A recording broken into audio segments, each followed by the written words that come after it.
इसको समझा पहले। मैंने मम्मी से फ़ोन लेके मैंने इनसे बात करी, फिर मैंने इनको समझाया। मैंने कहा तुम्हारा उपवास शैतान बिगाड़ देगा अगर आपके मुंह से अगर चू भी निकले। हालेलुया। मैंने बिल्कुल शांत हो जाओ, बिल्कुल शांत हो जाओ, मत बोलो कुछ। आज वो चुप है तो परमेश्वर ने रास्ते खोले। हालेलुया। क्योंकि परमेश्वर तुम्हारे उपवास को भी भंग कर देगा। ध्यान रखना चीज का। जो तुम उपवास रखते हो ना, फिर वो क्या करते हो, उपवास में सारे काम कर लेते हो तो शैतान करवाता है। फिर वो उपवास जब करते हैं तो चुप हो जाओ, बिल्कुल बिल्कुल शांत हो जाओ, मत बोलो किसी से। और कोई ऐसा ना समझे कि तू उपवासी, ऐसा भी मत बन के रहो मुंह लटका के। अपने आप को दुरुस्त रखो बिल्कुल एकदम, ताकि सिर्फ परमेश्वर जो हमारा स्वर्ग में वही तुझे उपवासी जाने। हालेलुया। वो दुख देगा, वो कह रहा है, लेकिन दया भी वही करता है, होता है इससे। हालेलुया। तो ये था परमेश्वर का वचन जो हमें स्टार्टिंग में बताया कि हाँ भी हमने प्रार्थना कैसी करनी चाहिए और क्या मांगना चाहिए परमेश्वर से। आ जाएंगे उसी से पे पहला पत्रस पढ़ेंगे इसको। पवित्र जीवन जीने की बुलाहट। इस कारण अपनी अपनी बुद्धि की कमर बांधकर और सचेत रहकर उस अनुग्रह की पूरी आशा रखो। देखो क्या कह रहा है, बुद्धि की कमर। किसकी कमर?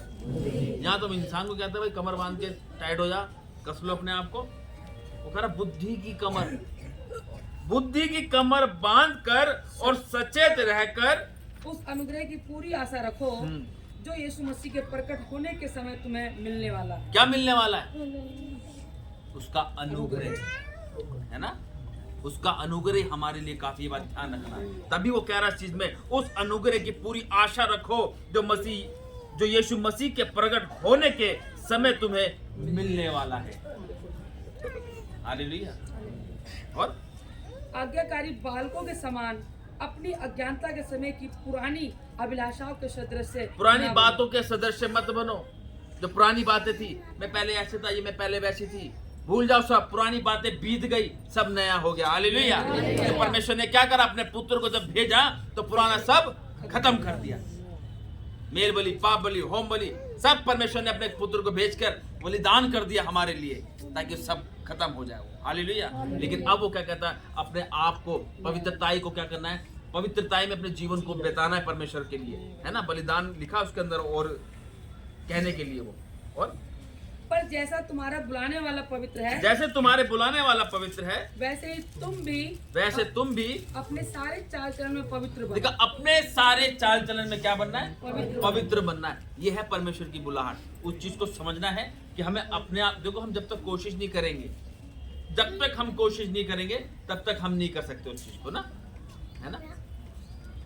जब तक हम, हमारे मुंह से अगर गाली निकल रही है, जब तक हम उसे कंट्रोल नहीं करेंगे तो नहीं होगी, तो देखिए रहोगे।